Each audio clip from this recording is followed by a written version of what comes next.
Good evening, viewers. A very warm welcome to all of you who have tuned to watch our weekly magazine program, Youth Folio. In today's episode, we bring you a potpourri of coverage of recent important happenings, ceasefire extension between government and underground groups, festivals and developmental work, sports, job vacancies, music and dance, and lots more. Stick to your seats and watch on.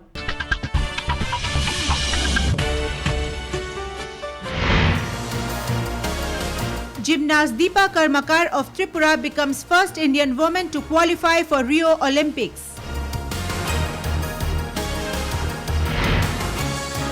Centre extends ceasefire with NSCN Kitovi Noakpao Group and NSCN Reformation Group for 1 year.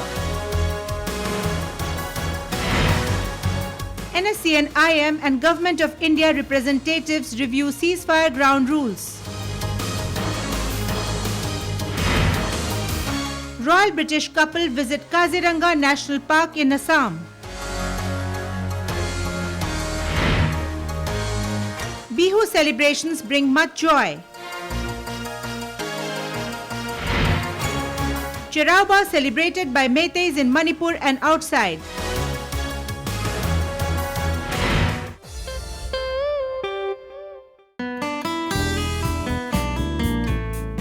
Two-year-old gymnast Deepa Karmakar of Tripura has vaulted to become the first Indian woman to qualify for the forthcoming Rio Olympics to be held in August. She has created history by coming up trumps in the Produnova vault, considered to be the Everest of gymnastics, as only 5 people of the world have mastered this risky double vault, Deepa being one of them.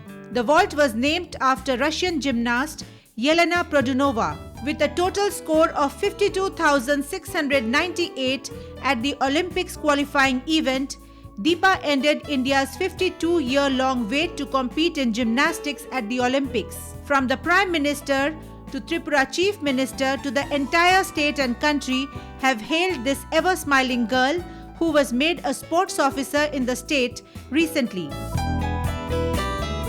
Coming from a humble family, Deepa can often be seen helping her mother with household chores at her Abhaynagar home in Agartala, which is lined with her medals and certificates.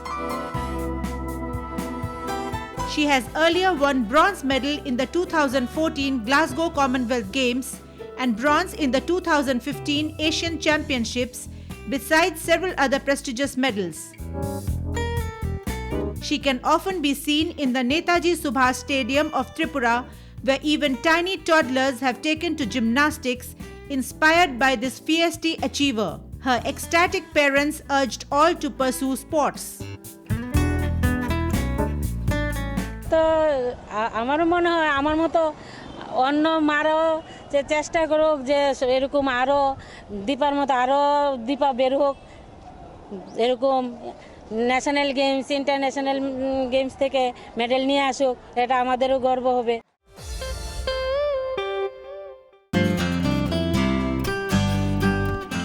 The Government of India extended the ceasefire with Nagaland's NSCN Kitovi Noakpao Group and NSCN Reformation Group for 1 year on the 18th of April in a meeting held at Delhi's Hotel Ashok. With the signing, the ceasefire agreement was extended from the 28th of April 2016 to the 27th of April 2017. The central government was represented by Special Secretary Internal Security, Ministry of Home Affairs, Shri Mahesh Kumar Singla, and Joint Secretary Northeast, Ministry of Home Affairs, Shri Satyendra Garg, besides representatives of Assam Rifles and other dignitaries. The NSCN Kitovi faction, whose ceasefire extension meeting with the government took place first, was led by Jack Zimomi, Supervisor of Ceasefire Supervisory Board, GPRN NSCN. The meeting was cordial, with the NSCN faction paying their respects to the government by gifting traditional Naga jackets to the Special Secretary Internal Security and Joint Secretary Northeast of Ministry of Home Affairs. Eating together in friendly atmosphere strengthened the feeling of positivity on both sides. After the meeting, the NSCN faction stressed that the group favors peace in Nagaland, hailing efforts of the government in that direction. About the tenor of talk, it was quite friendly, quite this one, and constructive. Because see, if when there is a willingness to discuss issues on merit, I'm sure atmosphere remains much positive. So we anything which is their issue, we can examine according to rules and procedures and in a fair manner. So that is the idea. We'll be fair. Our interest is only to ensure peace in the area. Not only Nagaland, entire Northeast, and why even Northeast, all over India. We used to have 1 year ceasefire extensions, which effect from 28 April to till next year.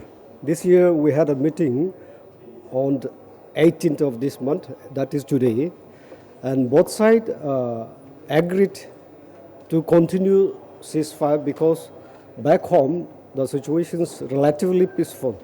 And both the parties are longing to bring about a lasting and peaceful state of affairs in the state of Nagaland. The second meeting between the government and representatives of the NSCN Reformation Group to extend the ceasefire of this NSCN faction was similarly cordial and positive.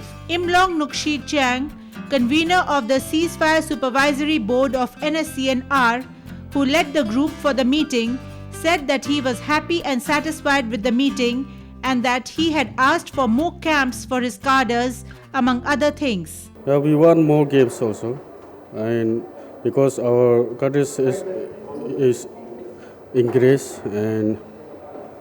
but since it has to be gone through proper channel and procedure, it will be discussed on some other day. Joint Secretary Northeast Shri Satyendra Garg told Youth Folio that the groups had made certain demands and these would be positively examined. They have got a point of view regarding designated camps and the facilities and their issues with say security forces and some of the things which they ask, like approach road or water supply system and all this thing. That of course we will might be sometimes they want more additional camps. So we have told them according to rules there is a process for establishing rules, new camps and all this thing. And if there is an infrastructure issue, we'll examining it on merit and whatever can be done, we'll do it. Asked about the violations of ceasefire ground rules and extortions by the underground groups, the Joint Secretary said that these would not be tolerated. Basically, we were very specific. We specified this one. Once we are party to a ceasefire ground rules, so everybody has to abide by that. And we emphasized in that meeting that once we are in a ceasefire agreement, so we have to follow the ceasefire ground rules meticulously, by not only by the leadership, but by down the line, every cadre also must be aware what are the ground rules and how we have to abide by that. And we have indirectly told them, violation of ground rules, of course security forces will act against. Extortion also is a violation of rules. And we have told them, of course, we'll not only take action, but we don't want these violations to be there. And they've agreed. See, that is the idea. When you talk to them, you tell them what is happening on the ground. And that, of course, we have told our security forces also that if violation is there of any of the rules, we have to take action. Further, in an exclusive interview with Youth Folio, Wangting Naga, leader of the NSCN Reformation Group, urged the government to talk to all groups, not only to the NSCN IM. Since it is Nagadok, IM should open the heart. And everybody should be included in this talk. Not that it is factional talk. And IM should not make it a factional talk and make it a factional solution. It should be completely open to everybody and it should be Naga solution. Responding to this point of view, Joint Secretary Northeast Satyendra Garg said, this issue came up. So I told them very clearly that our representative, Government of India representative, is talking about this Naga piece not only with one group, but anybody who has got any take on this issue is welcome to talk. So talking is not restricted to one particular group. Talks can be there. And I was told by our representative that we have been talking to everybody, including civil society, the tribal bodies, everybody, anybody, because if peace has to be lasting, it has to be all inclusive. And that has been effort of Government of India to talk to everybody, who is interested in peace, and maybe bring out a solution which is good for everybody.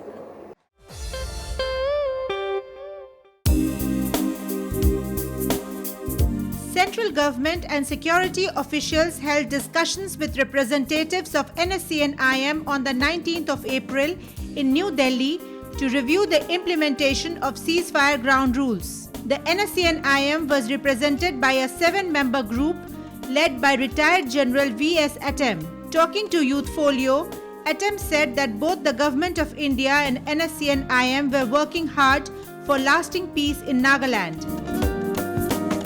Both the Government of India and the NSN are working very hard towards the objective. And I can claim, I want to claim that we will be arriving at a solution very soon. Additionally, Atem said that NSC and IM has invited all Naga underground groups to join them and form a strong united voice for peace. We have called all the groups, and those who don't want to come forward, they are going as they like. Whoever are willing to join us, they have already joined.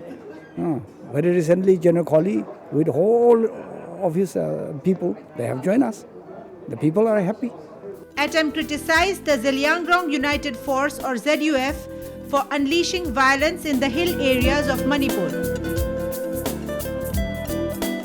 This very group, so-called ZUF, Zeliangrong United Front, this is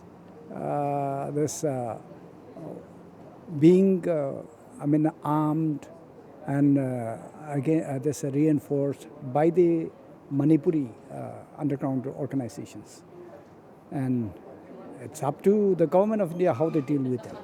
But on our part, we will not tolerate this kind of anti-national activities.